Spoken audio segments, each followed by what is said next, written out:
Hi, and welcome to the Heart Leader podcast, where heart and mind align. I am your host, Amber, and today I am here with co-host Austin, all to talk about transparency. This is one of our Heart Leader key attributes that really focuses in on being open and authentic and just showing that honest part of ourselves. And this month, we are going to have a transparency toolkit that can help navigate through that journey and just really deepen that part of ourselves and our connection to our own transparency and ability to be transparent. And that includes being transparent with ourselves, which is sometimes the hardest thing to do. And we've navigated that fun little journey in a relationship and in a connection, because that's not always easy to do either, especially in like a romantic partnership or even within our families. So I thought maybe that's where we could start today if we're going to be transparent.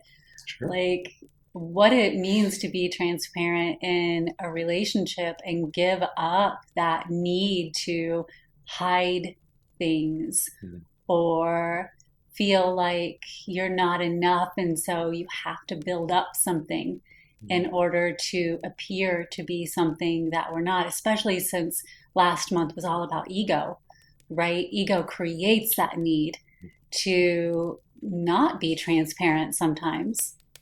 So do you, Austin, have anything to lead us out of the gate with when it comes to just like that need to hide instead of be transparent, and how the ego or even the fear of being vulnerable kind of plays a part in that?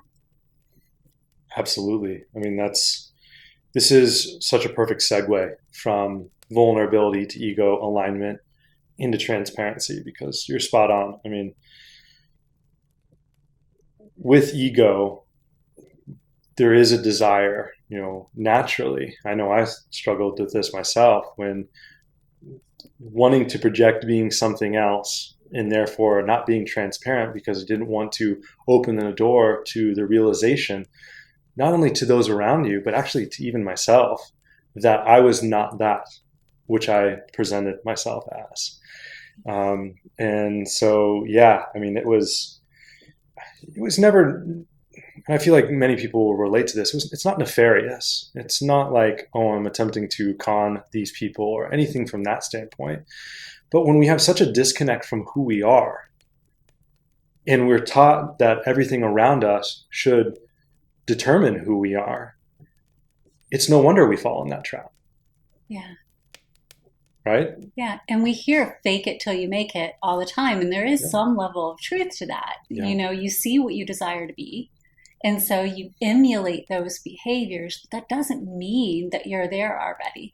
Exactly. So then if you're transparent about that, then does that keep you from becoming who you desire to be? So there's like that question that comes up, and I know it comes up a lot in coaching.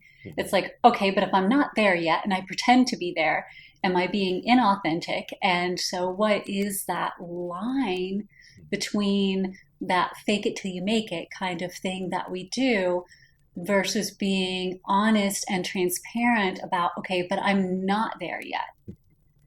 And I think it's worth diving into that a little bit, because there is that middle ground where we do have to be clear about where we are, but also clear about where we're going and the little steps that we're taking all the way there. And part of that is embodying what you desire to be, but also understanding that, okay, I have to take steps in order to get to that point. What do those steps look like? And breaking it down into those smaller steps so it doesn't feel overwhelming.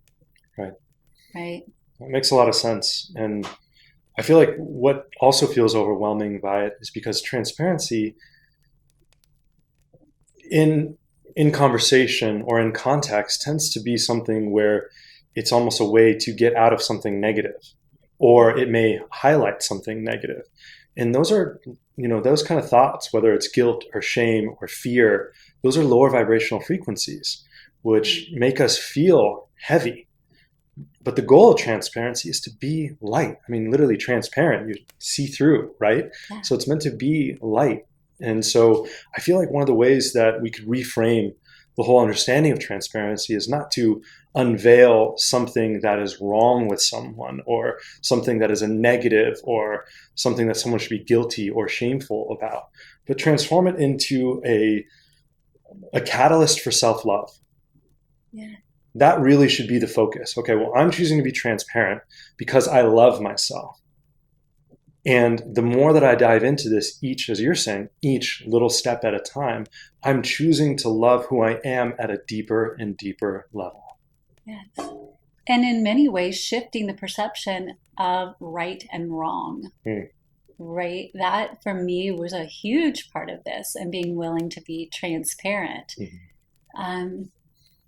We often, it's like, for some reason, in this quick fix approach that we seem to have in today's society, everything happens so fast.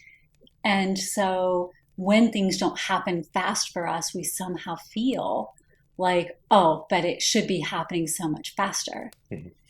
And then we get to a point where we get disappointed and we get frustrated, where this transparency is transformative in many ways, because each time we are transparent with ourselves about where we are and the growth that we have, we begin to accept the fact that this isn't instant, that we didn't get to places in our life overnight.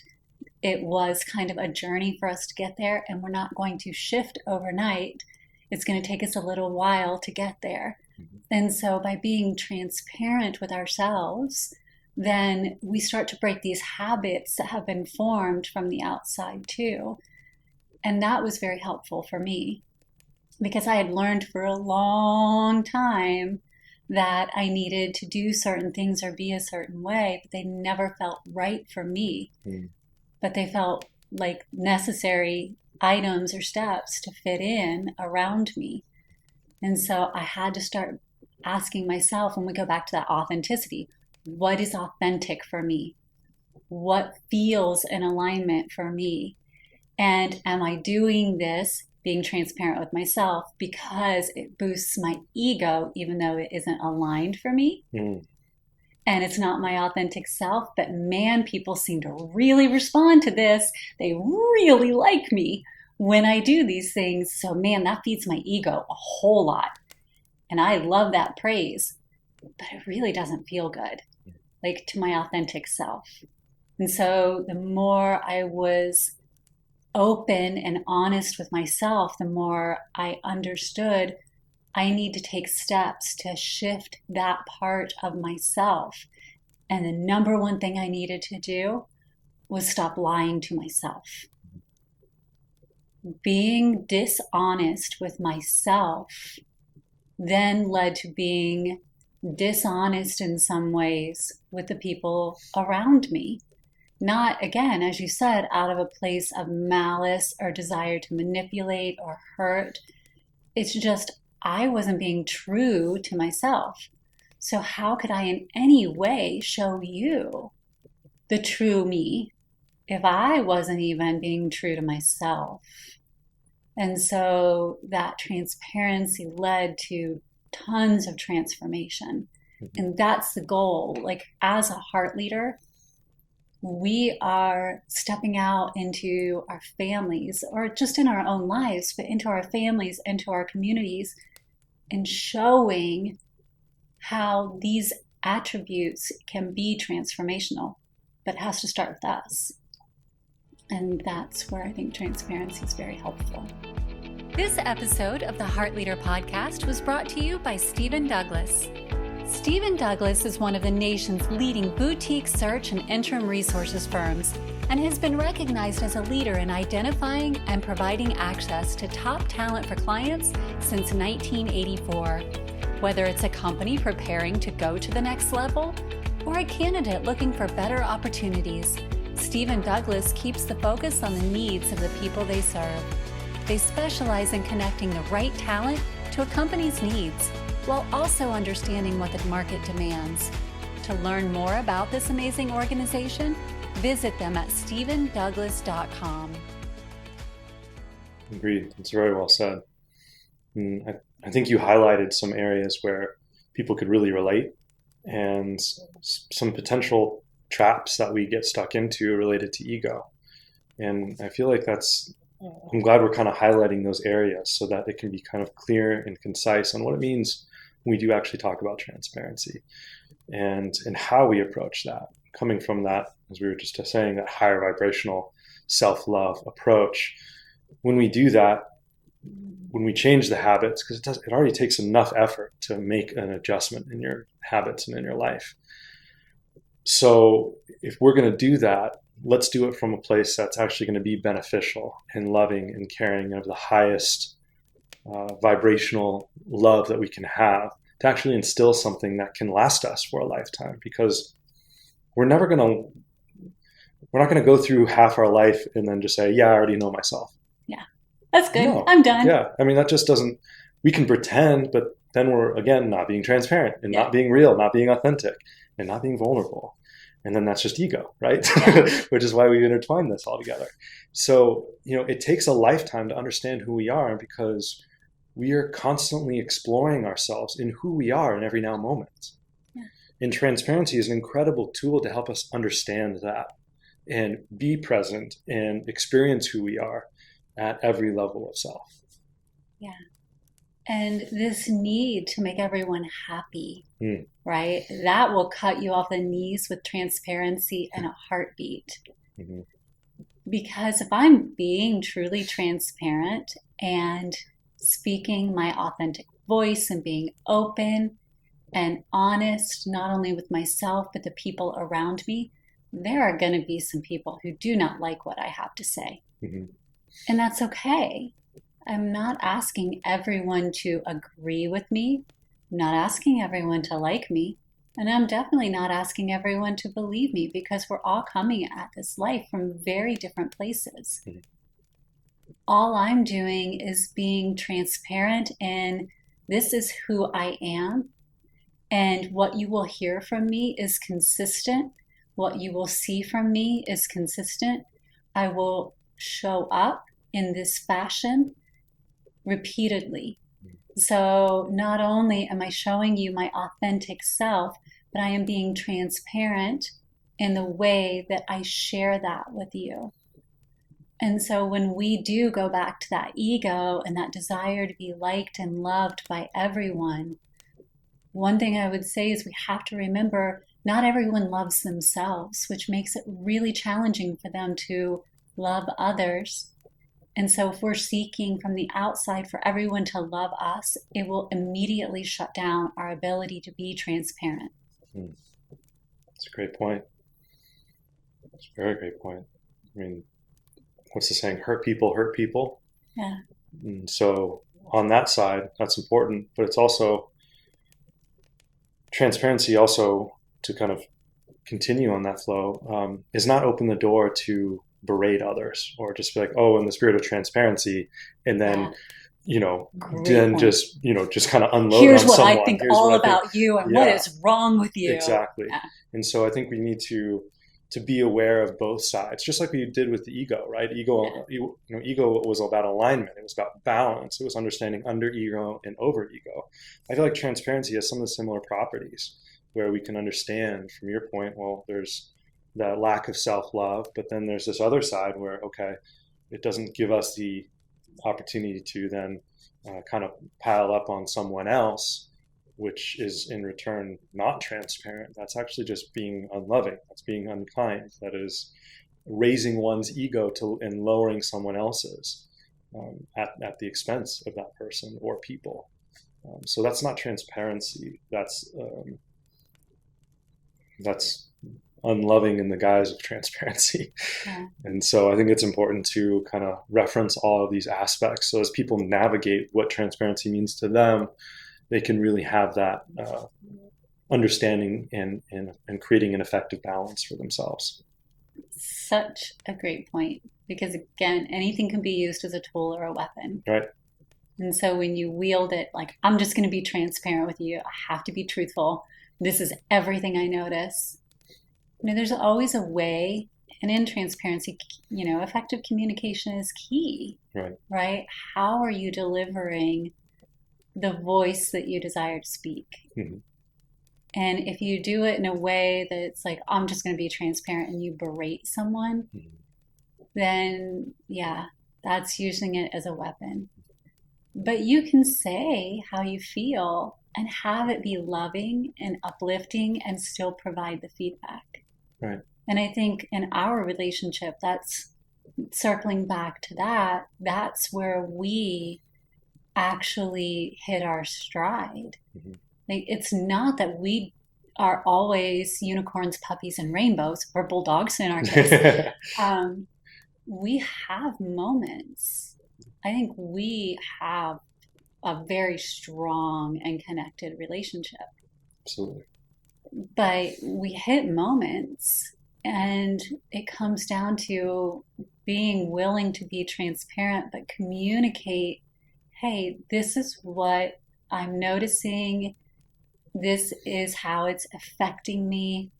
And so I desire to share this with you so you're aware. What is your observation of the situation? Mm-hmm. And understanding that there's more than one perspective of what's occurring. Yeah. So given that there's more than one perspective, that's how I see it occurring between us. When we're being transparent, do you have anything else to add? Or for couples and partnerships, or even in families, how would you offer that? I know it was a little different as we stepped into this. So what tools would you offer, or ways would you say transparency in that kind of communication could be beneficial? Definitely. Well, awareness is a massive aspect of any of these attributes, because it's really hard to make an adjustment in an area without the awareness to do so. So, and that's the point of this podcast in general, and today's conversation is to continue to expand that awareness, right? But once we have the awareness, then we have the ability to gather the knowledge, right? And that's where tools come into play. Yeah. And so I feel like you nailed it. I mean, one of the first things that you helped me with was actually effective communication for myself. Choosing which words I use, eliminating words like try, and really focusing on positive communication to myself, like even my thoughts being positive, because I was constantly putting myself down. I would, if someone else did the very same thing I did, I would do everything I could to console them, to be right there for them, and make that effort to show that they're loved. But the moment I did something, it could be a fraction, like nowhere near what they did, and I would be 10 times harder on myself. I mean, yeah, I've definitely gotten, not great words from other people in my life, for sure. I mean, as we all have in some way, shape, or form. But the reality is I was always harder on myself than anyone else could be, because I'm the only one who has to live with myself. So that's changing. That was a massive shift and a great tool, because it really helped me understand who I actually am. Instead of, I was actually limiting myself just through how I was talking to myself. I wasn't being transparent with who I am because I was attempting to hold myself to someone I'm not. Yeah. And so that was a huge realization for me. But the depth of that was one step further. The reality was set behind not lying to myself. And so I don't know if I would have gotten that had I not done that first. Because once I had the ability and spent weeks, really focusing on what words I'm using, how to use them, eliminating certain words from my vocabulary, man, it was like, even just that, I felt like I kind of elevated immensely. Yeah. We don't really give credit for the energy behind the words that we use. We don't. And I want to spend some time talking about that at some point on this podcast, because we have a whole series about how words have energy in our self-love series. And it's just like, there's a whole other topic there. But yeah, this not lying to myself, I didn't realize, had we not taken that first step and then dove into it, I don't know if it would have been as effective, because I could, after making those adjustments, I had the awareness and the knowledge to recognize that in the next step of the awareness to dive deeper and see, okay, wow, I didn't realize how much I'm lying to myself. And because I'm so easily lying to myself, I'm easily lying to those around me. And again, it wasn't to hurt, and oftentimes it was the opposite. It was actually to help or to show care or to love. They call that little white lies, right? Yes. Where you're kind of making something up to help someone out, make them feel better about themselves. And we see that in movies or TV shows or in books, and it's kind of played out to be very romantic in many ways. And I get that perspective, but I didn't realize the actual effect that it had on how we interact, not only with those around us, but how we actually interact with ourselves, and how that can compound over time to something that is not beneficial. Yes. Again, goes back to, if I don't look good in a dress, I want you to tell me that I don't look good in that dress. Now, you don't have to say, okay, your thighs look huge in that. So that's where, you choose the words. You could say... For the record, I never said that. No, let's be very clear. You've never once said that to me. But what you do say to me is, you have far more flattering outfits in the closet. Maybe select, and then you'll give me options, which I think is so important. It's like, instead of berating me and telling me something looks terrible, it's like, it's okay, but you have more flattering options available. And how about this one or this one? Because I think you look amazing in those. So here are things that could be choices, and here is something to lift you up. Instead of, let's focus on, you look really bad in that, and I will give you no solution whatsoever. So you're still transparent. You're not lying to me and telling me I look good in something and letting me go out of the house in it. And I'm just like, look at me. And everyone's like, what is she wearing? You help me. And that to me is a true partnership to me. Mm-hmm. And it was very important. And I feel like that's something that we do very well together.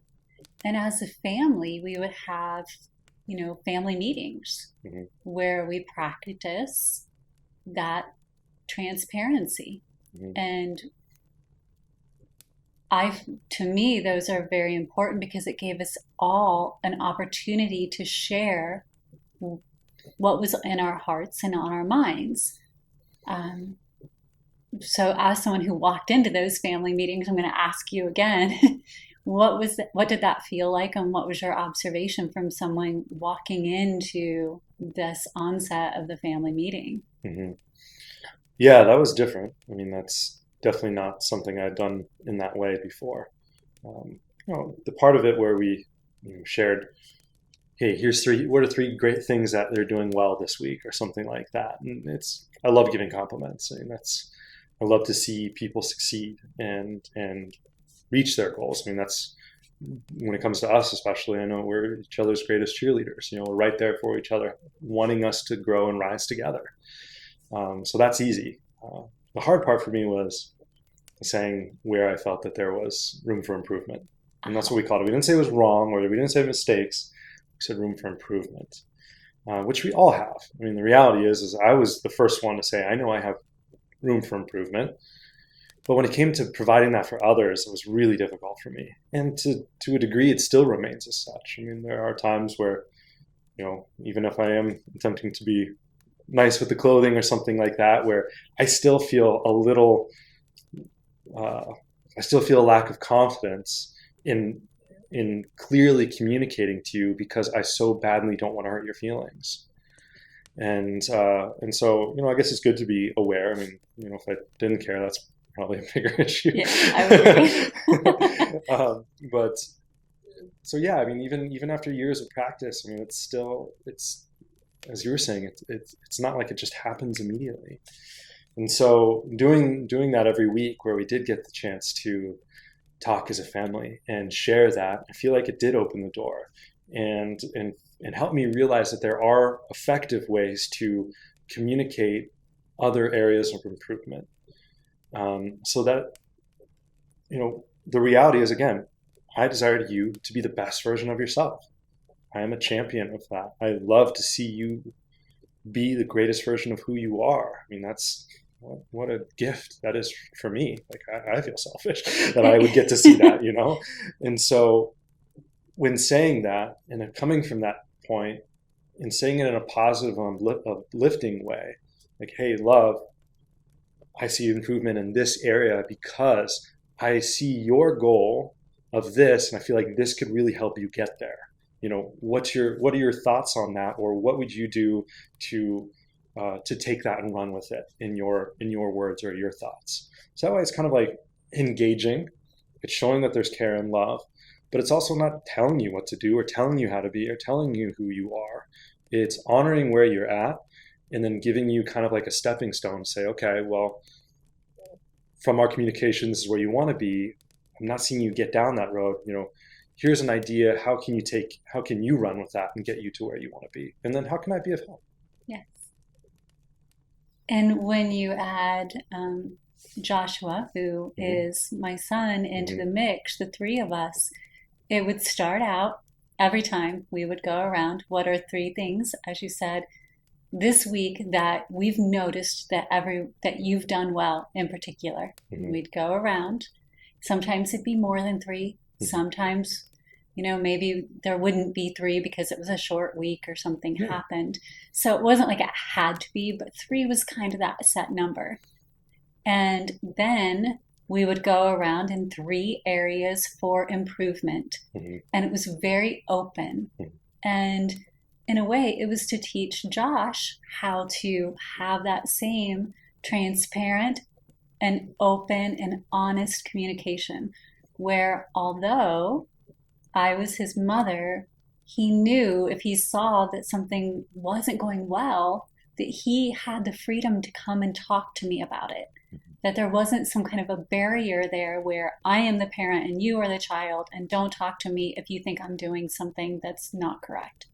Right. And it was very important.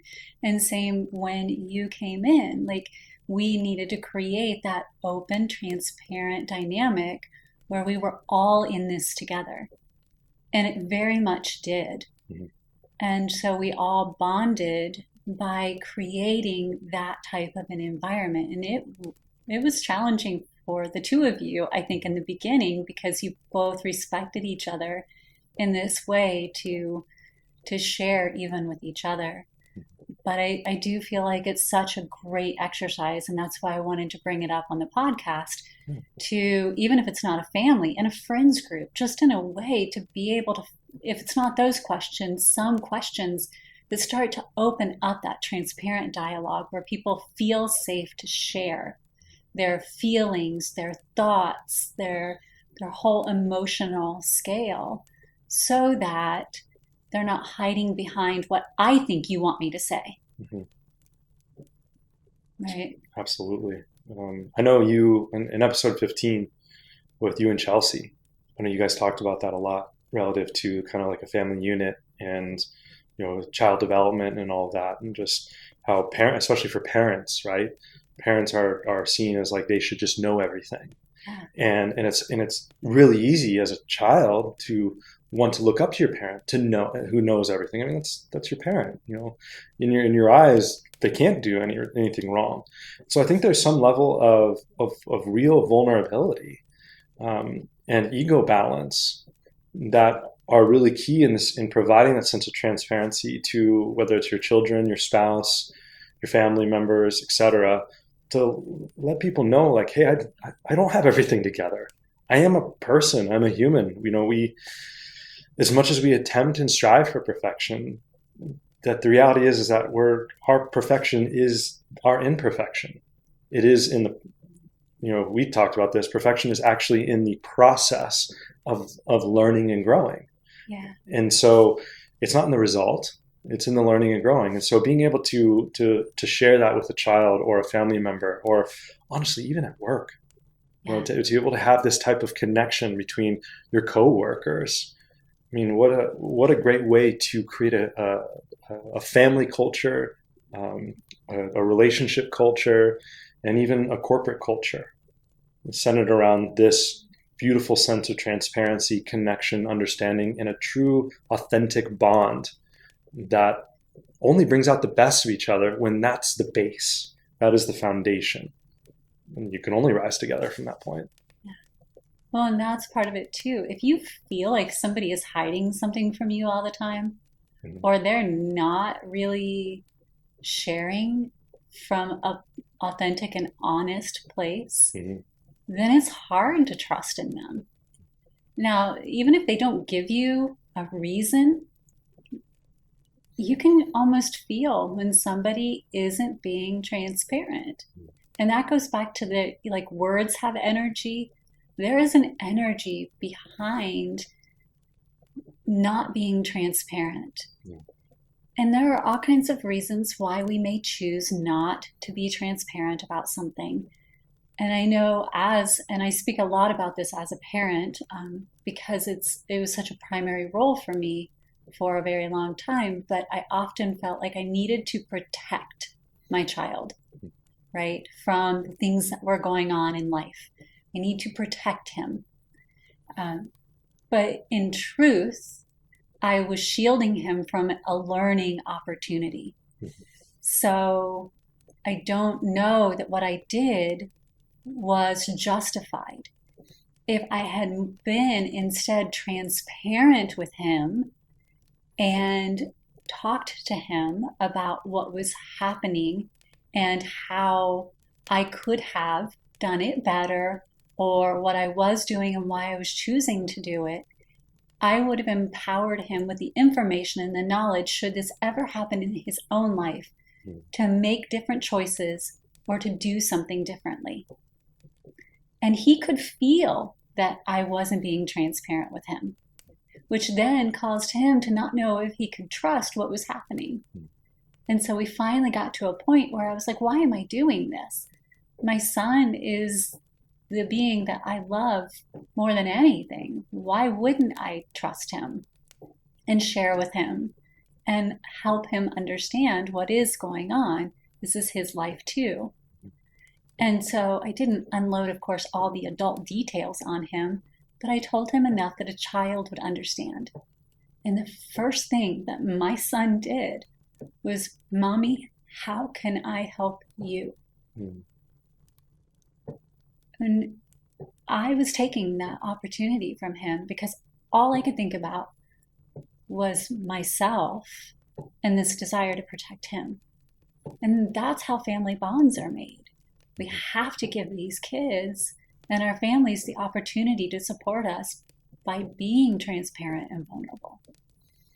It's a beautiful story, and I really appreciate you bringing that forward and sharing that. And I feel like you bring up such a great point.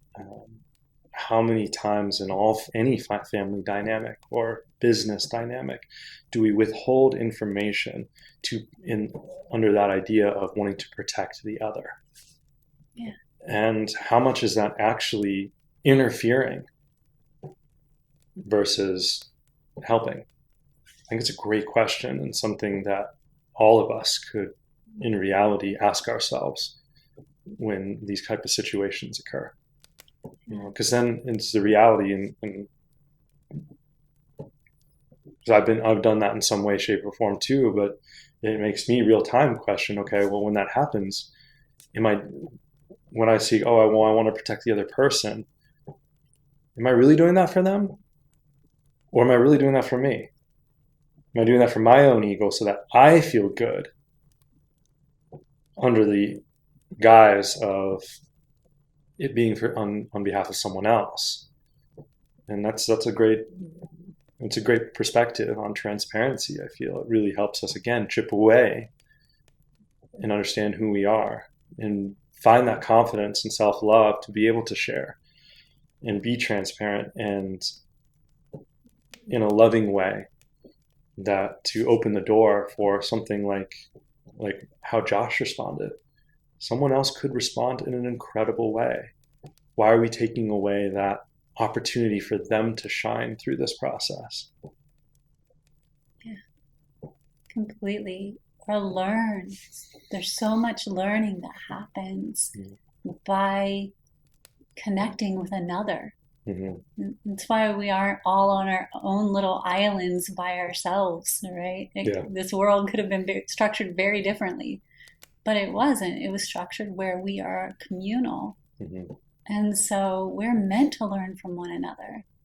We need these opportunities to learn and grow together. Mm-hmm. And when we deprive one another from that, then we're taking away clear growth opportunities, both for ourselves and for the people that we love. Right. I would like to circle back to your words have energy. Okay. This was one thing. You love Star Wars. Yes. It is. It's in your blood. And so it was really fun for me when one of the first things we worked on was a Yoda-ism. Yes. Would you care to share that? Yes. Do or do not, there is no try. Yes. Absolutely. Great wisdom in that one. There, very much. Why? Because the reality is that, yeah, there is no try. You do or you don't. I think the first thing that you shared with me, because I love Star Wars, I always got it. I don't think it ever clicked at like a deep level. It made sense, philosophically, right? But okay, well, how does it work practically? And I feel like that was what you helped. It was like, okay, well, I have this glass or this vase in front of me, try to pick it up. And then, me not understanding, I picked it up. I'm like, okay, well, that wasn't trying. You actually did pick it up. And if I didn't pick it up, you're like, okay, well, you didn't try. You just didn't pick it up. You can't try to pick something up or try not to pick something up. You either do or you don't. And so I was like, oh, that's a very good point. I can't try anything. It's, for lack of a better word, a cop-out. Mm-hmm. And when I realized that, I was like, wow, how much am I blocking myself? How much am I limiting of myself through this? Oh, well, I tried. I made an effort. But did I? Am I being transparent with myself? Did I actually do all that I could? Because I'll tell you what, anytime that I actually put 100% of myself into something, I never had to say, well, I tried. No. We all know that feeling when we put 100% in something and it feels great. Because we know that we gave everything to it and there's nothing left on the table. So the idea of a question doesn't even come up into play anymore. Not from ego, not from overconfidence, not from, I'm the greatest or anything like that. Just from pure self-love, confidence, and authenticity that you gave all of who you are to that. So in return, there is no question. Yeah. Now, you might not achieve it, and that's okay. But then it's just, I didn't achieve it, but I gave it everything. Right.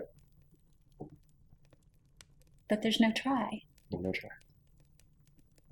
I gave it everything.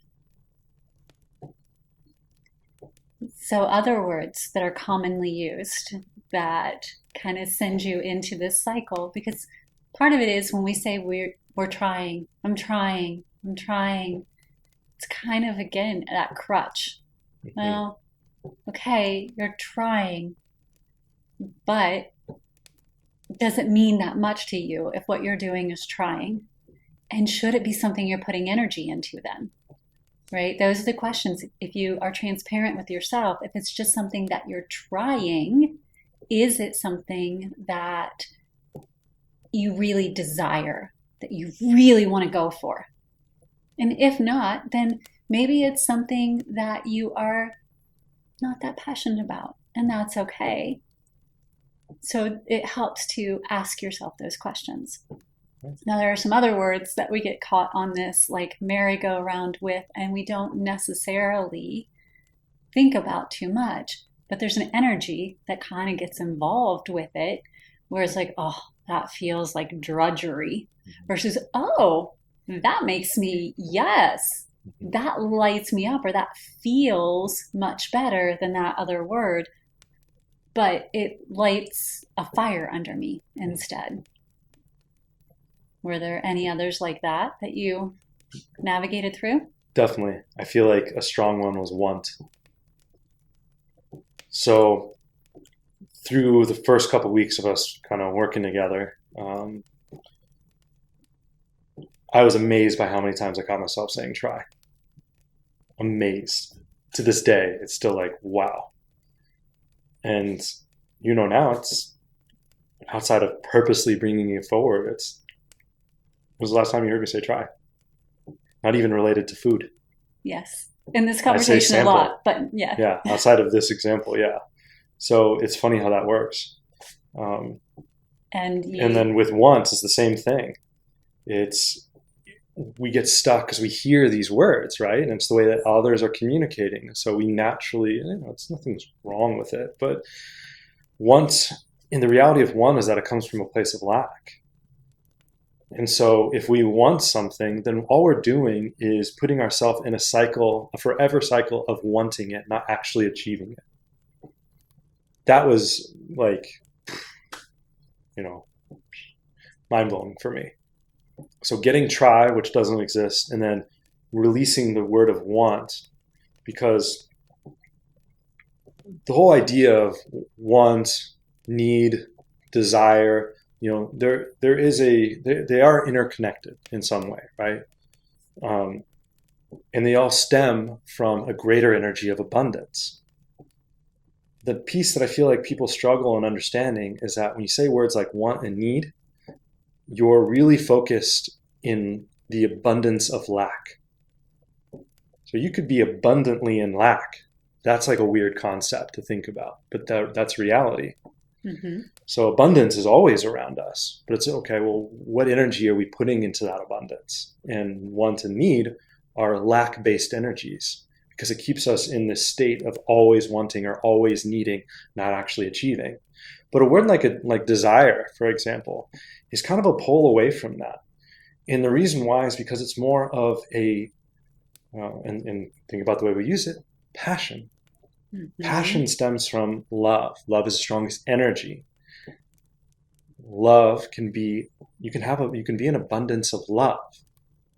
Well, when you are in abundance of love, you naturally attract. So therefore, everything you quote unquote would want and need becomes a byproduct of what you are putting forward through passion. Yes. And so as you're becoming transparent with self and others, having a clear, and we talked about it a little bit in the beginning, how you communicate through that transparency is key, and the words that you choose and the energy that you choose as you're communicating it.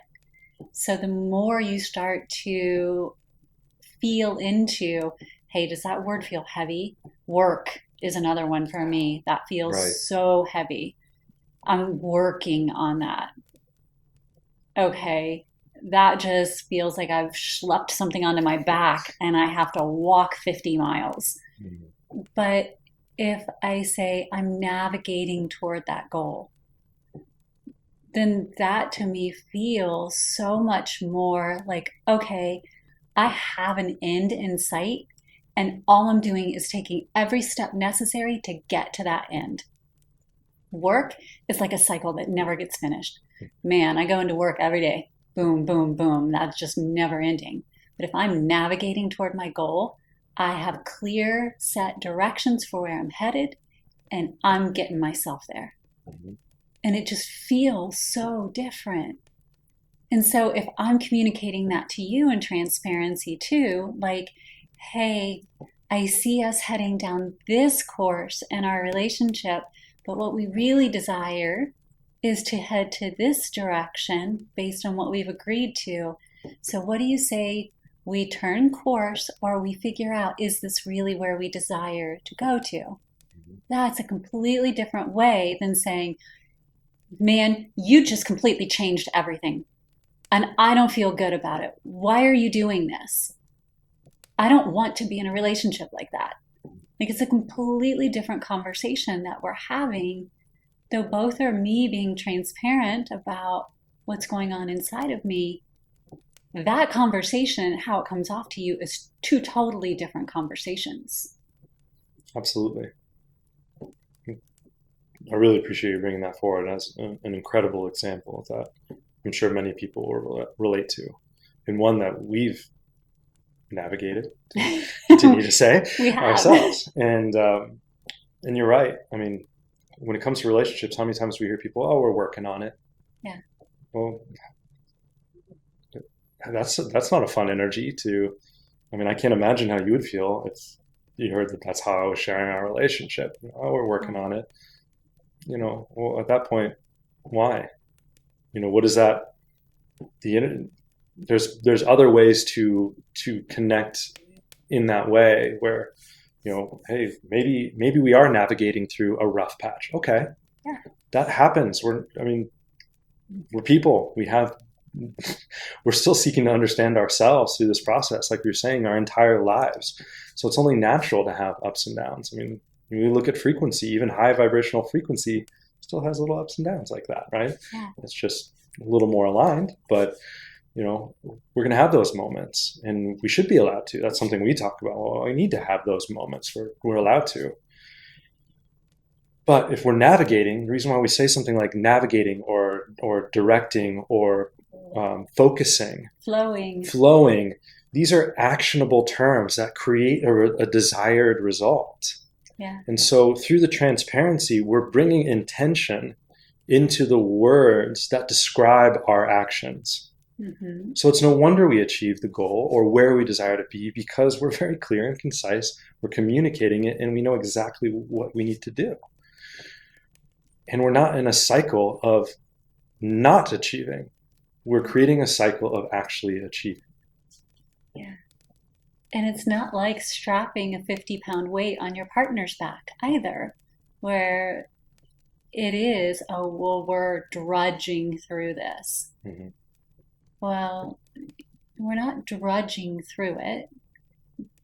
It may feel like that at certain points, but that's a choice that we can make to continue the drudge or to shift the way that we're choosing to look at it and lift ourselves up out of it a little bit.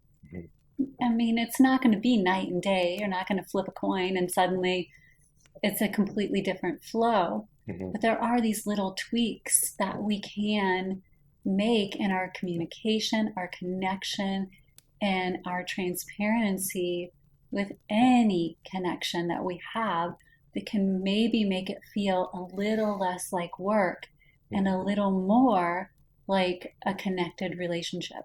Mm-hmm. And so there is that. And we talk about that a lot in some of our courses, and that was really the focus of much of Opportunities for Expansion. The book that we had out is really seeking to understand that words have energy, mm-hmm. and it impacts the internal part of us, let alone the external world that we're creating. So as far as transparency in work, so we've covered it a lot in our personal lives and in our internal lives and how it can help us transform there, because transparency is a huge catalyst for transformation, mm-hmm. but in an office setting too. Mm-hmm. How can transparency from a business help a heart leader? I feel like a lot of the same principles, just as we've talked about in other podcasts when we highlight these attributes. What starts with self still relates. Yeah, And I feel like effectively communicating with the transparency and building a foundation where it's the goal, what is the intention of the transparency? Because again, as we talked about, we could say we're transparent and then use it as a weapon. So I feel like in an office space, really focusing on the intention of the transparency. What's the purpose of it? Why are we seeking to be transparent? Is it to create a better and more cohesive corporate culture? Is it to understand what are our pain points in the business and how we can grow beyond those to create a really successful business that we know is beneficial for everyone? There's probably 1,000 other questions we can ask, and it may be multiple of those, and that's okay. But really taking that first step to understand lay that foundation, set that intention of what the transparency is for. Because from there, then we can be open in that type of communication, understand what we need to do to start achieving those, and have that open, safe dialogue. So be transparent about your transparency. There we go. What you're saying? Sure. Totally. Yeah. From being in an office, I would only add that if you say something along the lines of, I have an open door policy, and then you don't actually have an open door policy for staff to come in, or you allow them to come in and to share, but then there's not action that backs that up, then it begins to place that doubt into the minds. And again, that's where transparency can flip, and it gives the appearance of transparency, but then it places that doubt into the minds of the individuals that support the organization. And so it's okay if an open door policy is not something that the organization can support.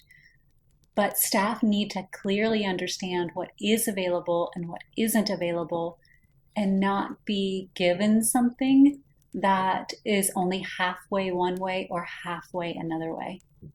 Because I have found across the organizations that I've worked that most of the time people can address anything. They can take anything as long as they clearly have an idea of what it is and why it's that way. So that's the transparency, that open, honest communication.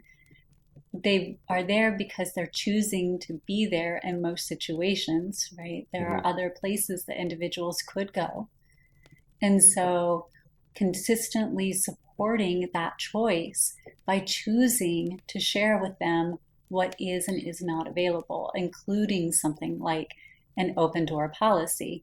And if it is open door to vent, like come and tell me, and I'm here to listen and lend an ear, but I might not be able to take action, you clearly communicating that as an aspect of it too. And I bring this up only because I've seen it at more than a handful of companies where I was at. They had a positive intention behind it. They just didn't have the resources to back it up. And it actually caused an impact in employee morale. And so, from small organizations to very, very large ones, that is a part of transparency that can create an unintended ripple effect. Right. I feel like what I'm getting from you is that transparency and illusion are not the same thing. And transparency can be an illusion, but an illusion is not transparency. That's one way to look at it, yeah. And so, I mean, we, and that's, again, as you were bringing up, just that intention and purpose behind what is the goal of the transparency, and how are we diving into it, and then how is it helping all of us? Yeah. And that gets a little bit into that transparency toolkit that we're providing this month, so that we can go down through. And the reason we're calling it a toolkit is because we have more than one tool contained within it. I believe there are 5 tools in total that you can just look at and choose to utilize and implement that help you consider how am I being transparent? What are ways that I can bring it to the forefront as far as my communication, my interaction in different areas of my life, so that I am being authentic with myself and just out in general. Again, one of the things we continue to say, it's philosophically these things are great, but how can we practically add them into our daily lives? Because that's the only way to really make an adjustment in our lives, change our habits to create positive ones to help us continue in our personal transformation journey. Yes. And that's the point of the Heart Leader Toolbox, in my view, is to continue to give folks just little things that can help them implement these things into their daily life. Not overwhelm, not take too much time. Just start where they are and say, oh, okay, so this is what interests me most right now. Integrate that little bits at a time into their daily life. And then once that becomes their normal, then move on to the next and say, oh, okay, so now I can take these daily practices and integrate it into my life. And that's the point of navigating from one place to the next, right? My goal now is transparency this month. So these little toolkits give me all these little steps to open up my transparency, my honesty with myself, my honesty with others, all of that. So I'm going to take these little steps to navigate to that goal. Okay, I'm standing on Transparency Island. Woohoo! Where am I going to navigate to next? And then we continue to build those skills within ourselves, which then sparks the interest in somebody else to kind of do the very same thing. And it just kind of creates this snowball effect. That's why we call this a global movement, because the more of us that come into this, the more of us that do this, the more it sparks interest in someone else. And next thing you know, we've created an entire world where this becomes the norm and we can figure out what to do next. So, awesome. Pretty freaking excited, I'm not going to lie. Agreed. Thank you, my love, for another amazing, beautiful, transparent conversation. Thank you. And thank you all for joining us on another episode of the Heart Leader podcast, where heart and mind align. I am your host, Amber. This is Austin. And our focus this month, if you didn't get it through the whole podcast, is transparency. And we have the Transparency Toolkit that you can download through the Heart Leader Toolbox, or you can just look below. There will be a link and you can get your free resource. If you know someone who would be a great guest as a Heart Leader on our podcast, we now have that submission available on our site. You can also find that link below. Feel free to submit. We would love to talk with them. And until next time, we look forward to seeing you in our Suivera community.